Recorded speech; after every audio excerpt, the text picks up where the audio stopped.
Welcome to the High Adventure Scouting Podcast. This is the source for all things high adventure for scouts, scouters, and anyone else interested in promoting high adventure trips for our youth. You can find all kinds of great high adventure options for your scouts at highadventurescouting.com.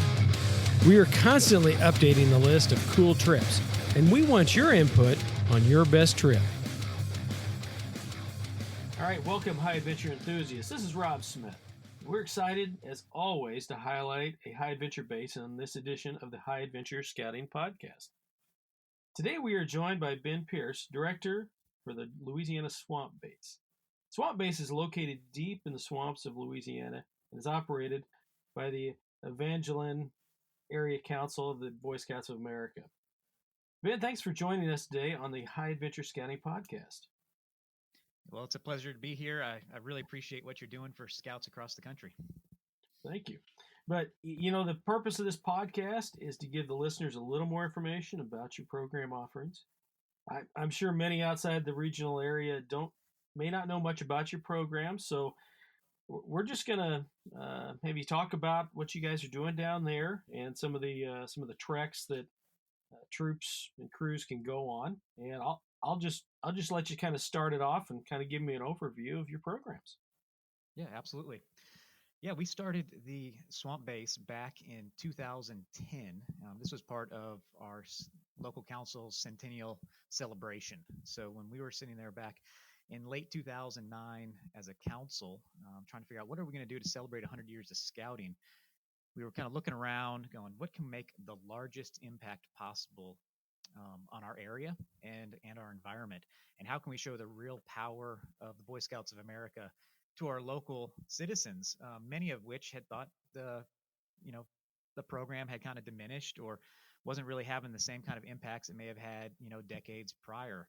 And so we sat there as a team, this is prior to me actually joining the council, and said we need to do something in the Atchafalaya Basin. Now, the Atchafalaya is a 1.4 million acre wilderness located between Lafayette and Baton Rouge, Louisiana.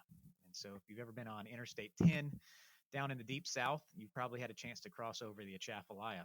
So they're sitting there looking at, what could we do to get these scouts engaged in this environment and make a really positive difference to show what scouting can do and also at the same time show our scouts a good time. And we sat there and started by going, let's have a big celebration. As any good Louisiana citizen knows, a festival is a great way to get people involved. And so we had a festival, and we did that the week after the birthday of the Boy Scouts of America, February 20th of 2010. And we wanted to have that festival centered around a service activity. So doing our Good Turn Daily, we decided to plant one cypress tree in the swamp for every single registered scout in our council. Now, we're a rural council, so there aren't a lot of us, but still, we planted 4,457 cypress trees that morning. And it only took about 2.5 hours to do so, which had us kind of scrambling to figure out what we were going to do for our afternoon session. Didn't realize that the power of scouts was even stronger than we knew as a council.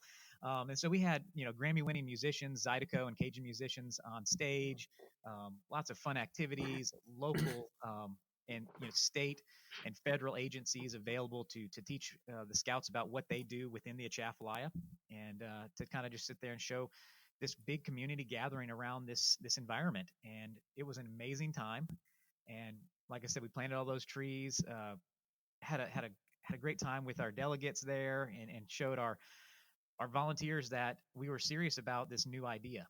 And so planted those trees in the late winter, early spring, and then said we need to follow it up with another event in the fall. And that's when we had our first ever basin sweep, which is a large trash cleanup event.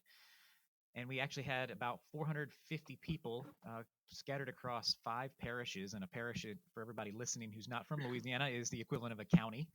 We had them go out there and pick up trash in the waterways, fishing holes, just all over the place, and removed about 45,000 pounds of trash, which is an insane amount of trash. We had a 1.5-mile stretch of roadway that actually they removed almost 250 tires from. Just these areas that have been kind of forgotten, backwoods, swamped areas, and just accumulated with all kinds of debris over decades and decades. And here's our scouts knee deep in the mud um, in an October morning and just getting at it and making a huge difference to the point where, you know, sheriff's offices who assisted and the Corps of Engineers who assisted are just overly impressed with the young men that we had. And it was a great two events, and that really kind of got everything jump started. It's like, look at the power of scouting out here. They made a huge difference. The state had taken notice. The governor had taken notice. Look at this in two events. The amount of efforts young people can do to better our environment and our communities for everyone. And so we started off that way, and it kind of started to grow from there to kind of get more publication. We were actually in Boys Life when they celebrated all of the different activities that were happening to celebrate the centennial. And our scout executive started hearing people from all over the country asking, "What are you guys doing down there in the swamps? You know, what's happening?"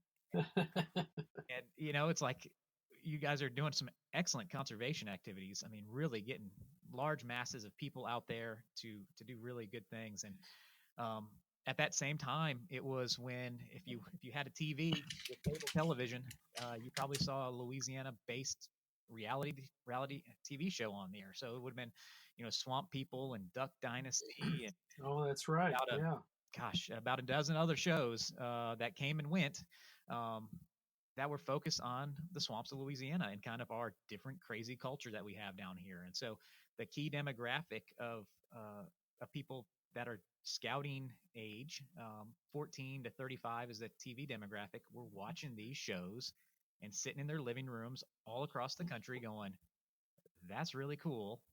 How do I get down there? And it just kind of, it's one of those things that we've said for a long time. This has been a fate type of project.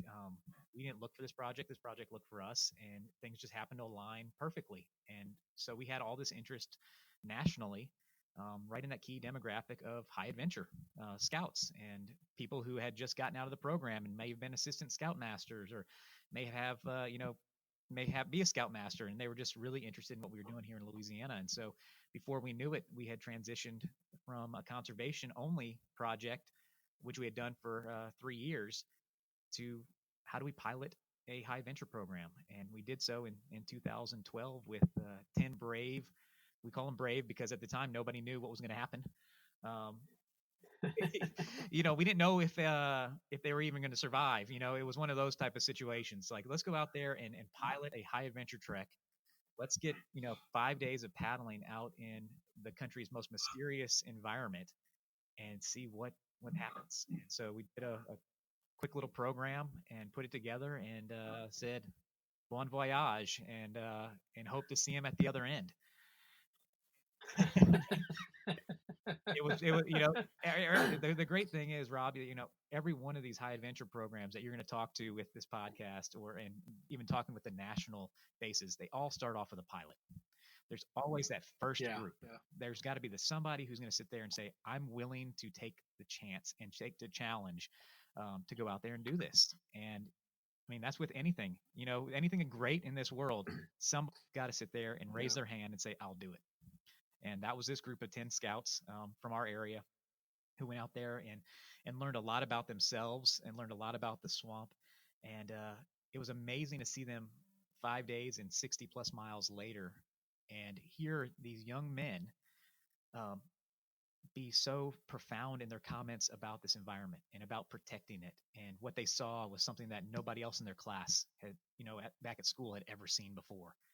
And so not only did they survive, they thrived in the Atchafalaya. And we said at that point, this is more than conservation. This is something that we can make a serious impact on this area, because we're not going to just have locals interested in coming out and picking up trash and planting trees. We're going to have people from all over the country wanting to come down here and recreate.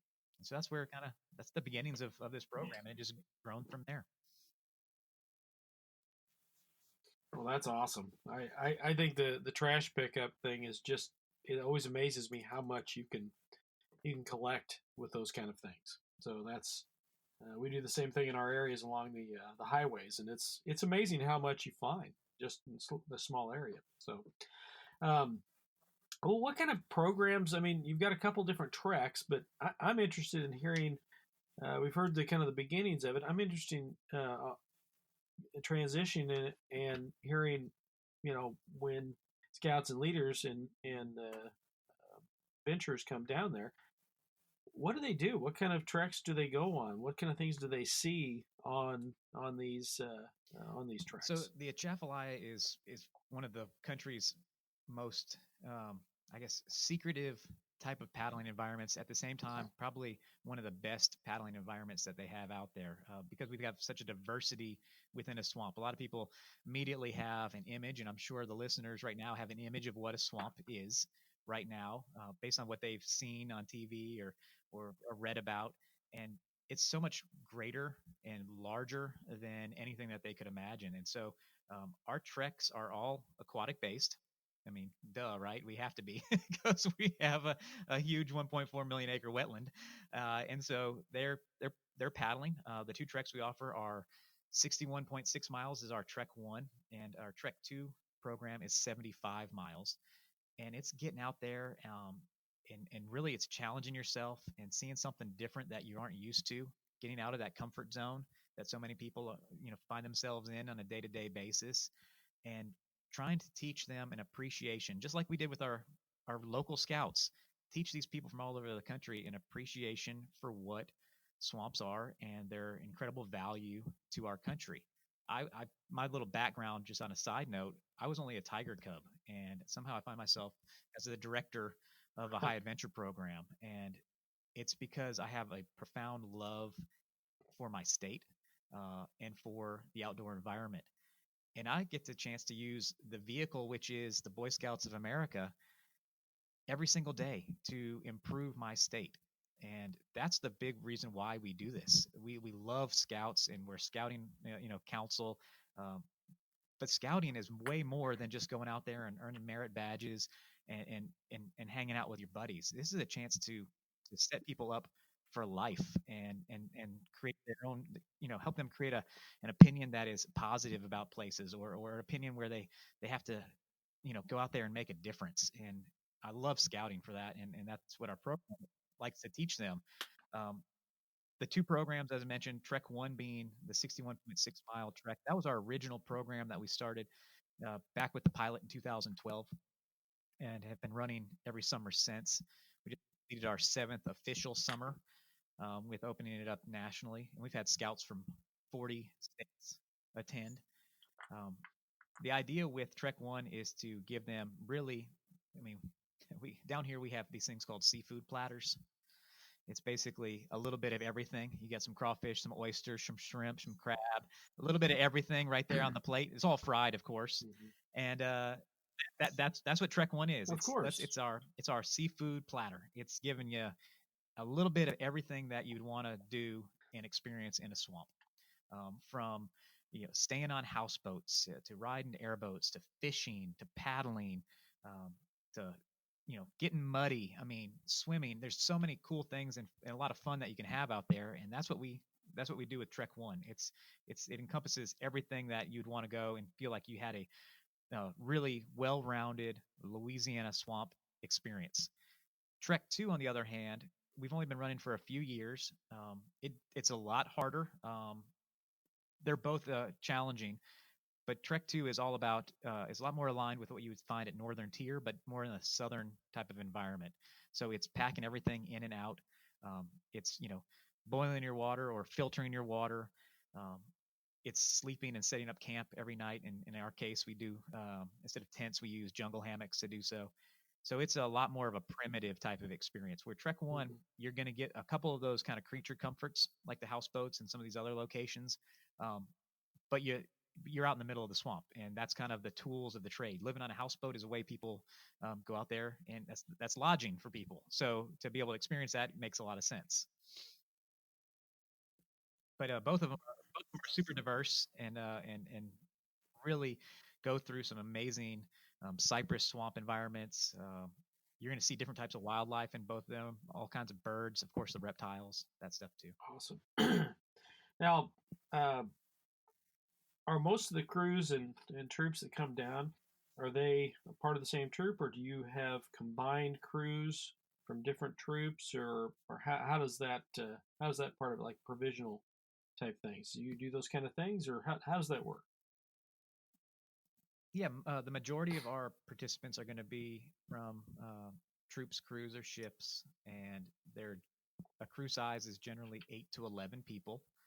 You've got to have a minimum of 2 adult leaders within that number, and no more than 50% being adults because we want to make sure it's a scout Right. troop uh, program.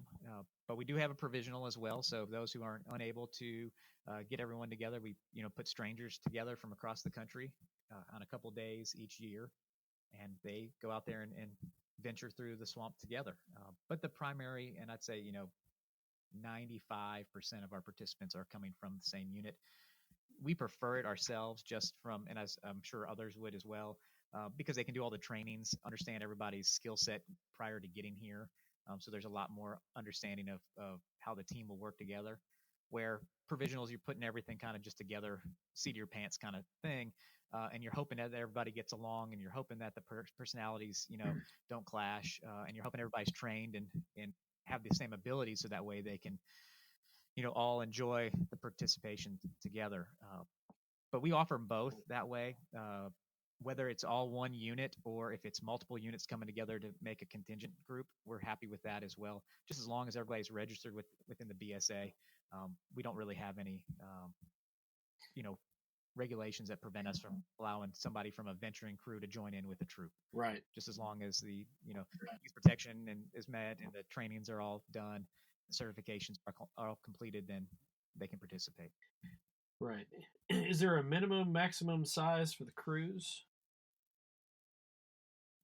So we actually first off, each scout has to be at least 13 years old by the date that they arrive. So a lot of crews will determine what their starting date is based on when that youngest scout will actually turn 13. And so if that young one turns 13 on June 6th, they'll be right there. If it's not until July, they'll wait until a July trek. But the crew sizes are 8 to 11 again, but we start 2 crews daily, and that allows a unit to be able to put not just 8 to 11 people, but 16 to 22 on the water. And that's really awesome for these crews that are coming down from units that are really large and have a lot of interest in coming to the swamp. And they can recreate and paddle out there together if they so choose. They can, of course, be separate. But regardless of what they do during the day, at night, they'll always be at the same overnight location. So we'll have them, arrive into the houseboats that evening so they can really, enjoy that fellowship of being on the houseboats together or at some of our primitive islands. Right, right. Well, what kind of staff do you have during the season? And I guess to jump onto that, when a crew goes out, do they go out on their own, or do they have somebody from Swamp Base with them, or what's the line out of how you guys do that at Swamp Base? So if I compared it to Philmont and Northern Tier, Philmont has the Ranger system, which go out for a couple days and then they go back to base camp. Northern Tier uses interpreters who go out and stay with the unit the entire time. We've followed that Northern Tier method. Again, it's one of those things where we want to make sure we have a trek guide who joins with that scout unit the entire time out there. That way they have a chance to have somebody who has some firsthand knowledge of the area, be able to, reassure them. Again, there's so many misconceptions about what swamps are and these supposed dangers of this area. And so having somebody there to help out, with when there's questions or concerns, they can at least help to alleviate those for them, as well as help them with navigation. Unlike going out into the mountains where you can kind of see a pinnacle off in the distance and say, regardless, we need to be heading this bearing, and that's our destination. We can see it; it's up there. The swamp, it's flat. You're surrounded by trees, so there's not really long, expansive views until you get out onto some of the lakes. And so if you're twisting and turning through the bayous, it's easy to get, kind of disoriented. And that's where the guide comes in there and can provide some additional assistance with helping them understand the maps and how to find their way through the area. Well, that's good to hear. I wondered about that myself. That's a little difficult navigating when you don't know where you're going. It's very difficult. We all know the major high adventure bases around the country, and they offer some awesome programs. Have you been searching for a cool alternative from your typical high adventure trip? As a scout leader, I want to give our scouts some great alternatives. You need to check out highadventurescouting.com. You'll find information on over 30 different council high adventure bases in 24 states. Maybe you're looking for a do-it-yourself option and need some ideas. Maybe you've taken a great trip and you want to share your good fortune with your fellow scouts and scouters. Just send us the details and we'll publish your trip. Whatever your interest, highadventurescouting.com is the one-stop shop for all things high adventure. That's highadventurescouting.com. What's the cost per? Is it per person, per crew? How do you guys run that in your area? Yeah, we break it down as a cost per person. Though when you're paying as a lump sum for your entire crew.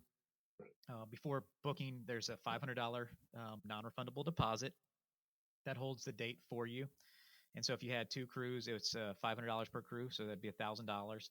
And then each scout, the price is $650 a person for crews that are of 10 or 11 people, and it goes up to $700 a person if you have a crew of only 8 or 9. So you get a little bit of a cost savings if you can get more people here. And for us, of course, we want more people to see the swamp. So the more people that you have, the better, because we want those people carrying that flag back upstream to wherever they're from to be able to, share their newfound love for this area. So it's $650 again for the larger crews, $700 for the smaller. If you have less than the minimum 8, it's just you pay basically for 8 people. So that's the most cost prohibitive version of it. But some people have to do that when people drop out. Our costs include all of the gear that you have. So we have paddles that are carbon fiber shaft, kayak paddles. We actually use kayak paddles. That's a whole other conversation, probably, Rob. We could have a whole other podcast on using kayak paddles with canoes versus a regular single blade canoe paddle. So you get your paddle, your PFD, the canoes for the week. All of our lodging that we have from when you get to Lafayette and when you're leaving to go back home is taken care of by us. It includes an airboat ride when we're out there in the swamp, which is a lot of fun. Yeah. All the program materials, the food, everything. Basically, the only stuff you're bringing are your change of clothes, hopefully your camera, so you can capture the awesome sights, and your toiletries, and everything else is really taken care of by us. So it makes it a lot easier for people to travel in, especially long distances. They don't really have to bring a lot of stuff with them to come down here because they'll just be using that gear. And we try to keep our gear list as short as possible. So that way people can participate. We don't want to have this gear list that's so expansive that it costs people, twice as much to participate as, just to find their gear. Oh, absolutely. And some of the high adventure bases I've been to in programs, it is. And there's a lot of stuff you have to get that you won't always use again, or won't use quite as much as some of the other scout equipment you have. So that was one of the questions I always ask is, do you have to, what do you have to bring with you? What do you provide? And that makes a big difference on whether you're going to come. So where do most of the troops and crews and I forgot about the ships coming down there. I shouldn't forget them because they're pretty active. But what kind of geographic area do you see groups coming from? So I think this kind of goes in line with what our local scouts do. So our local scouts like to go and see other areas of the country. So those in the Evangeline Area Council want to go to the Carolinas and go to the mountains there. They want to go to the Rockies. They want to go see different terrain than what's in their backyard. So we actually get our fewest number of participants are actually from our own area, and that makes a lot of sense because they want to go somewhere else. So we get most of our scouts, like I said earlier, 40 states have come to visit us since we opened it up nationally in 2013. Honestly, those scout states that we haven't had anybody from are those that are kind of the least populated, or the ones that are the furthest away. Like we haven't got anybody from Alaska or Hawaii. Wyoming doesn't have an incredible number of people. Yeah. So we haven't got anybody from there. But we've gotten them from Washington State all the way to New York and New Hampshire and places like that, and almost everywhere in between. So I wouldn't say there's like a major geographical area that's our best, but if I had to pick one, it would definitely be Texas, just because of the huge populations just to our west, Right. with the Houston, Dallas, Austin, and San Antonio areas just being, mega cities. But we really have gotten some of our biggest interest lately over the last couple of years from the state of California. Huh. I think it's just so drastically different from what they see in California, that they are traveling here, and so we're getting them from the San Francisco Bay Area, quite a few, and a lot of them down in the multitude of councils that are surrounding the city of Los Angeles. Huh. That's awesome. I can understand, not wanting to look at things in your backyard because you see it every day. I mean, I live in the St. Louis area, and I pass by the St. Louis Arch a couple times a day. I don't even think about it anymore. But everybody coming in town wants to see that.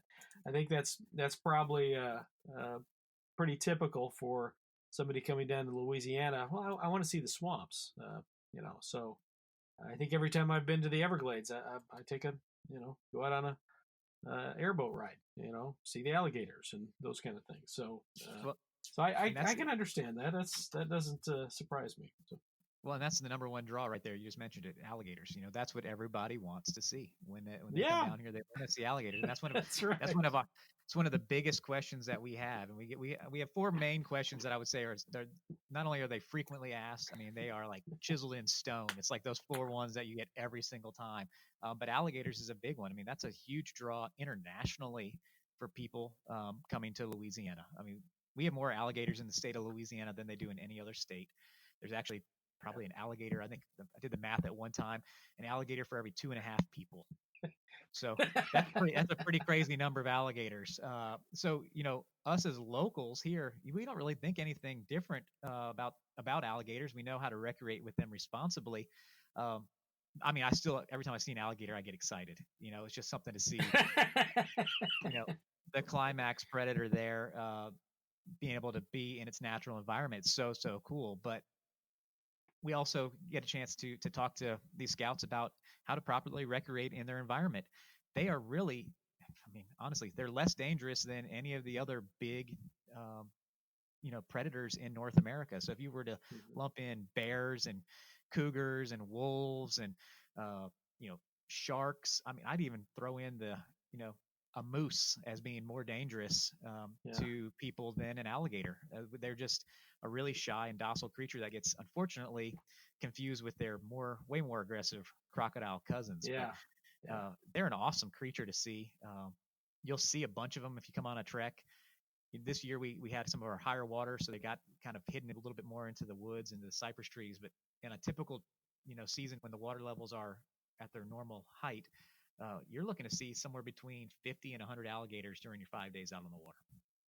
And that's awesome. Really, really cool. And you'll see them from all sizes, from babies that still have their stripes on, all the way up to males that can be up to 13 feet in length. And they'll see you, and they'll go underwater, and they'll swim away because they have no idea what this huge group of boats and people and noise is coming at them. And they don't get to be big and live that long by interacting with things they don't understand.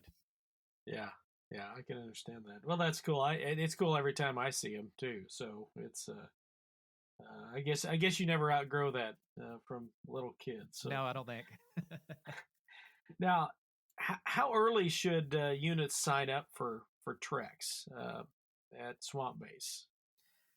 So we've only been around for 7 years, but we have become pretty popular as a program. We're excited about the trajectory that we've had. We've made a decision based on the way that scout units plan well in advance. We open up our registration along with how they plan. So we actually open up registration for 2 years earlier, or later, I should say, in December. And this December, it'll be December 3rd, 2019. Registration actually opens up for the 2021 summer season. And so that way there's plenty of time for scouts to get their interests together, start the planning, the fundraising, all the things that they need to in order to book. We aren't booked out though for 2020. We still have a couple dates available here and there. So we'd love to be able to sell that thing out, especially since we just came off of being in Boys Life in the October issue. We're on the cover of Boys Life. So that was really great. So we're hoping that we end up selling out again here in 2020. So if there's anybody who's looking for last minute type of treks, we can probably still accommodate you depending on what time of the summer you'd be interested in. Awesome. Awesome. Well, what have we not covered? I mean, what kind of interesting facts that we didn't even talk about that you might want to mention? So I get a chance, Rob, to go all over the country talking to scouters. I've been in Florida, Georgia, Tennessee. I was in Ohio. I'm in Texas a lot. I'm all over the place talking with scouts and leaders. And so I want people to understand that their concerns that they have about the swamp, because I know I hear it all the time. People when they don't understand something, they have a lot of fear about that thing or that place. And swamps are one of those places that people don't often go and find themselves recreating in. It's just for some reason or another, we sit there and as humans have gone, swamp equals no, but beaches equal yes. So it's like they compare the two things, like, oh, we're not going to go to a swamp because of the way it's been portrayed. And there are really 4 big concerns that we have from people from all over the country that I'd love for them to go and do their own research on. But of course, I'm happy to talk to them about, and those would be, of course, alligators and the danger of alligators. I can definitely talk to you about how you can properly recreate with them. Snakes ends up being a huge fear. And I mean, tell me somebody who isn't afraid of snakes. They all are. And we can tell you about how few of snakes you'll see actually out in the swamp. In fact, you're lucky if you even see one. I use the term lucky because it's kind of cool when you actually finally see one because they're so rare. We'll talk to you about, how the impact of bugs. A lot of people think mosquitoes and biting insects are just swarming in swamps. It's not true. And we get a chance to talk to you about that. That's what I get to share with people all over the country. I get to play Mythbusters, so like that show that was on Discovery Channel. I wish we had a Mythbusters Swamp Base episode because we could talk about that. And then of course the heat too. That sounds like a good podcast. It would be a great podcast. So stay tuned for the next one with me. I'll be on that. But if people wanted to look it up themselves instead of me just kind of going through it, we have on our website, which is bsaswampbase.org. If you go to the Trek 1 tab there's a presentation. We put this together because we get these questions all the time about the alligators, the snakes, the mosquitoes, and the heat. And that way they can kind of assure people that things are going to be okay out there and they're going to really be able to go out and enjoy their experience. I mean, we don't have people coming here and having these, preconceived notions about the swamp and then leaving 100% positive because of those 4 things being a problem. They aren't. And so we get these people who leave the swamp and want to come back because they realize now this is an environment that's opened up in a different way than their mind ever allowed them to before. And so we've actually had a group, a father and a son, and I'm going to shout out to them. Hopefully they'll listen at some point, from the Mid-Iowa Council are coming around in 2020. This will be their 4th straight time visiting the swamp. Oh my gosh. Wow. They've obviously understood that the swamps are different than what people think they are, and they've seen it firsthand, and to the point where they brought different people from their troop and their council multiple times through, and they've really become ambassadors over in the Iowa area. So I would encourage people to do some research about it and not just let what you hear Hollywood telling you and these other things be how you form an opinion. Come out here and see it for yourself.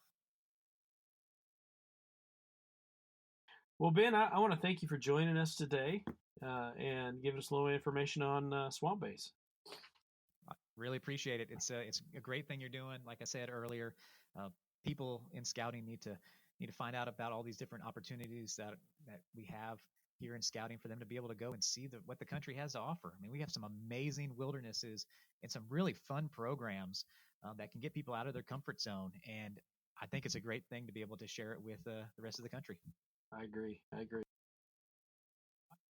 I want to thank Ben Pierce, Director for the Louisiana Swamp Base, for joining us today. You can get more information on their programs at bsaswampbase.org. That's bsaswampbase.org. Thanks for joining us today. And remember to tell your friends about this podcast. You can find us online at highadventurescouting.com, on Facebook or Instagram. If you have any questions or ideas for future podcasts, just email us at info@highadventurescouting.com. This podcast and website are independent and not affiliated with any youth organization. Happy High Adventure! This has been a production of High Adventure Resources, 2019. All rights reserved.